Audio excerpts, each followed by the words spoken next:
Water cooler तीसरा water cooler कुटियां वालों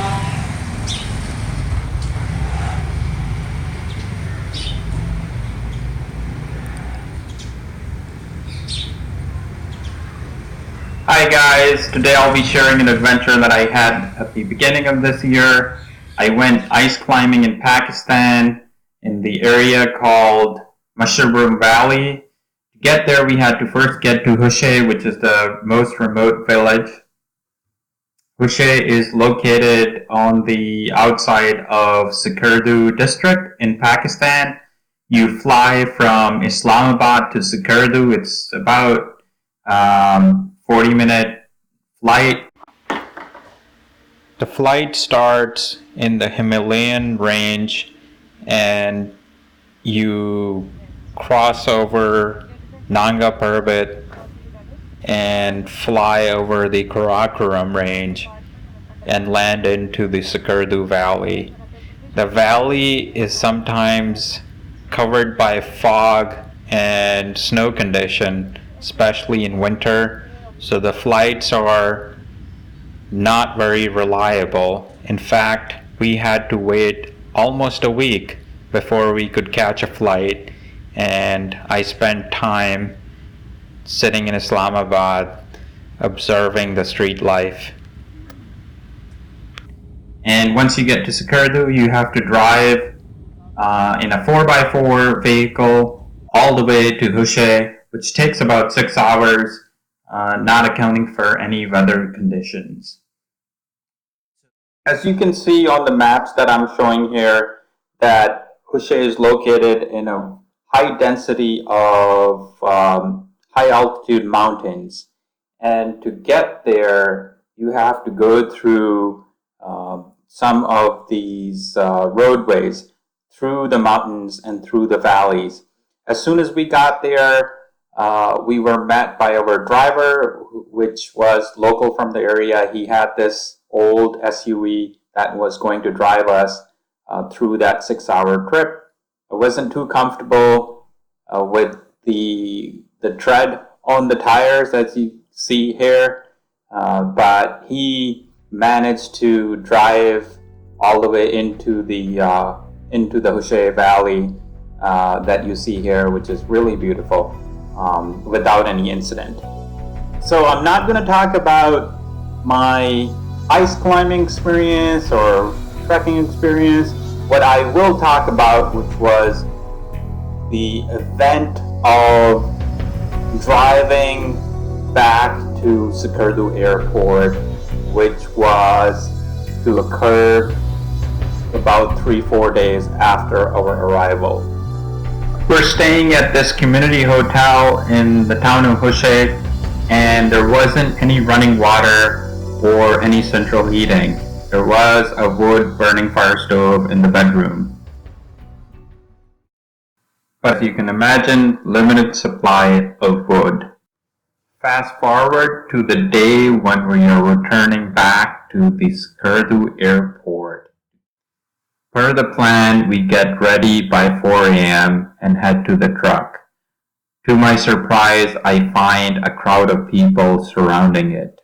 Come to find out that the truck is not starting, it's really cold, and to be fair, the driver was a little concerned the night before about starting the truck this early. So, their solution to put a flame of open fire right underneath the truck, which is quite concerning to me because the engine compartment is full of combustible plastics. It did not seem to faze them, and they kept at it. The next thing to try was the battery. So they got another set of battery and tried to jump start. But since they did not have jumper cables, they just used or attempted to use a set of handlebars for the ratchet set, which is stainless steel. Nonetheless, that did not work. So They grabbed some household cables and stripped them down to use as jumper cables. Those cables also will not work, and it's kind of dangerous because the amp rating to start a car are much higher than what a household cable can tolerate.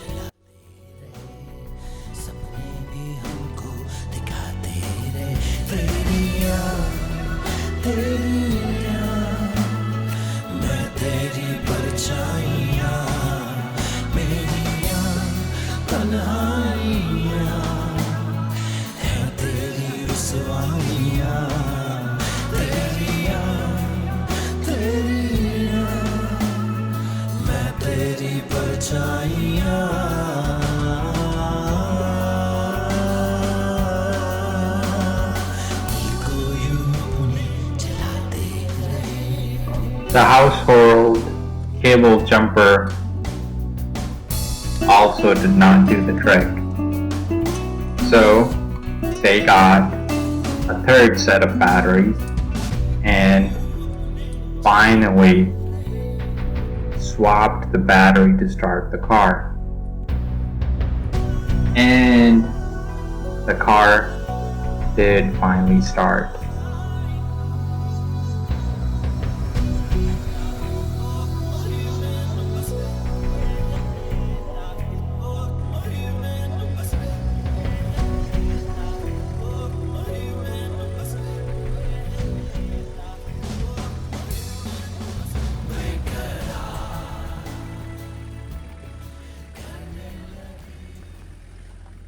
Does any sensible person get into an unreliable car in the middle of the night when it's 15 degrees below zero in the most remote part of the world and plan a trip over one of the most dangerous mountain roadways?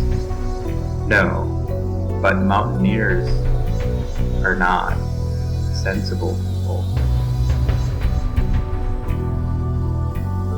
So we warm up in our wood-burning fireplace inside the room one last time and get ready for one long, cold, scary journey to the airport. As soon as we get moving, the driver makes a stop even before coming out of the village. We were stopped for a while before I realized that this is just Hushe refueling spot. There isn't any fancy infrastructure or pumps. This is much more lean in operation and even in manufacturing. Whoever thinks that Japanese invented the lean concept needs to pay close attention to what's happening here. While this is all happening, I couldn't help but imagine the long, icy road ahead of us, cut on the side of the mountain with 1,000-foot drops that fall into this rushing river of ice and water. We get moving again, and I notice that the windshield is getting frosted up with condensation from our bodies. Did I mention that the car did not have any heat or defrost? I could barely see outside, and I am sure that driver was not able to see also. Although I made many attempts to have him stop, he was reluctant. Finally, I yelled at him and forced him to stop. I handed him my credit card to use it as a scraper and clean his windshield. In addition to not having any heat, the passenger side front window was slightly cracked open. The driver tried to fix this by opening it all the way, and hoping that it will reset the motor. Once he did that, the window got stuck in a completely open position. It stayed in this position for the rest of the trip and blasted us with below freezing air the whole time. I think one thing that's worth noting is while we were fully suited and booted, the local guys hardly had any proper insulation. Most of the time they were working with their bare hands. At one point I could see the driver kind of losing the grip on his steering wheel, and I offered him my gloves. He wouldn't take it, but then again I forced him to take my gloves because I think his hands were almost frostbitten.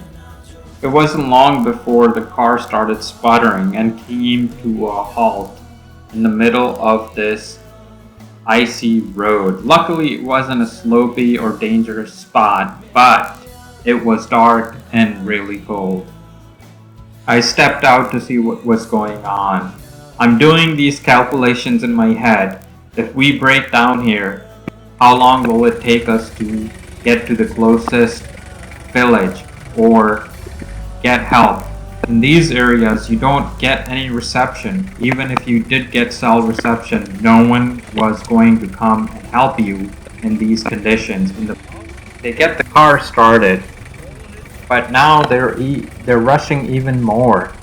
With these icy roads, tires that are questionable, and visibility that's almost none, I am quite concerned that something horrible is going to happen. Everything that has happened up to this point is a build-up to a disaster. I tell my driver, it's okay. We don't have to catch the flight as long as we make it in one piece back to Skardu, and try to explain it to them. Even though we take calculated risks as climbers and put our lives in danger, we don't really want to die in an automobile accident. We get stuck in the snow and ice a few times. The car drifts off the road a couple of times. Each time, my heartbeat would stop. We drive for another hour, and the car breaks down the second time. I am somewhat relieved that the car has stopped in a safe spot. The driving was treacherous, and the driver was not the safest. We get moving after the second time, and we break down again for the third time. This time, the road was not as safe as the last two times. We stop on a slope. On a narrow, icy road, these sections are dangerous because once you get started, the jerkiness and shifting through the gears in these spots sometimes leads to the car going out of control. Car breaking down in the middle of, I guess this is Musherbrum, right in front of us. So Musherbrum Valley, it's super cold. There's no heat in the car. The passenger side window is all the way down and does not shut. The driver didn't even have gloves. There's no defrost, so the windshield was completely frozen, and we were driving through one of the most treacherous roads. My toes are completely frozen. Feel like I am experiencing more extreme temperatures on this drive than I have ever done while climbing. I'm stuck here then on the side of a cliff which we did drive through. At least we have some civilization.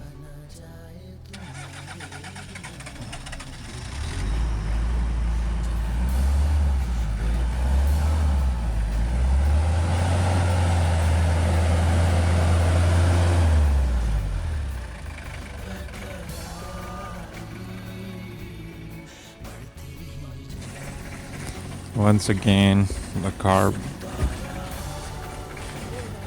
is having a hard time running for the fourth or fifth time we've stopped.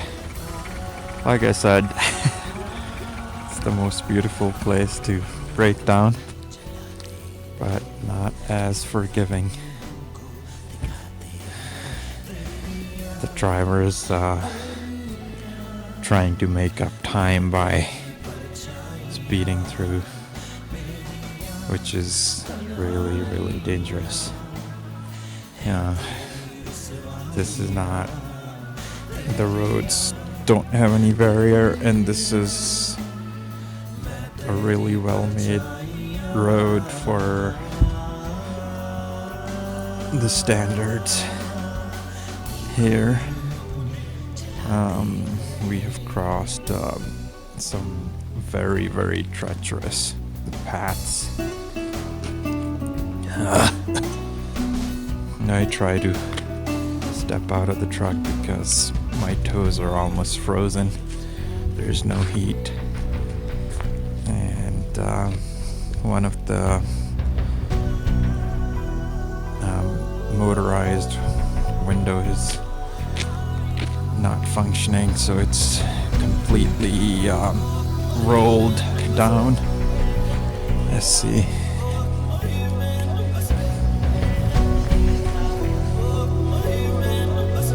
Pumping the diesel manually.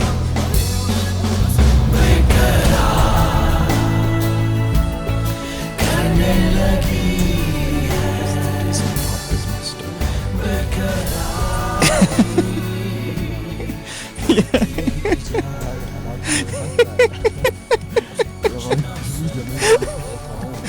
These the big mountaineers here. He has to sit in all of his insulation. Huh?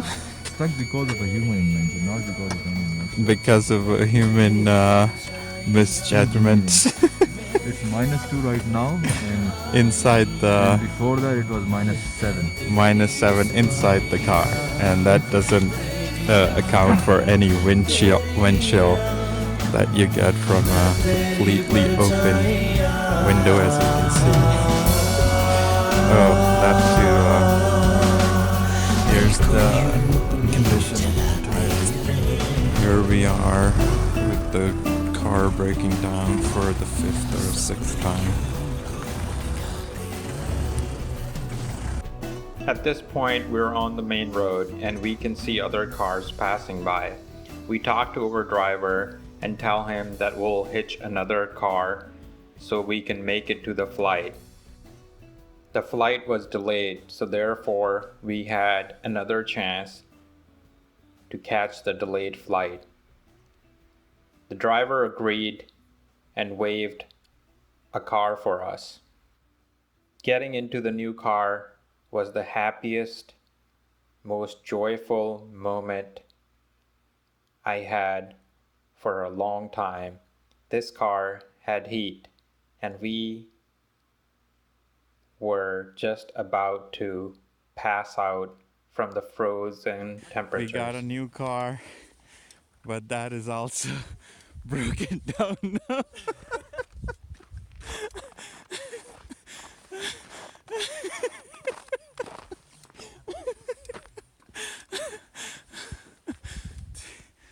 This is the new Adventure starts where your most meticulously put together plans fall apart. This trip was an ice climbing trip, but most adventurous part of this trip was this ride to the airport.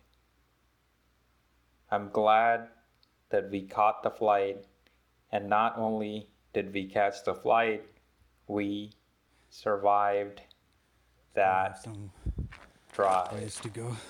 Getting out of your comfort zone is a fun trip, and getting forced out of your comfort zone is an adventure.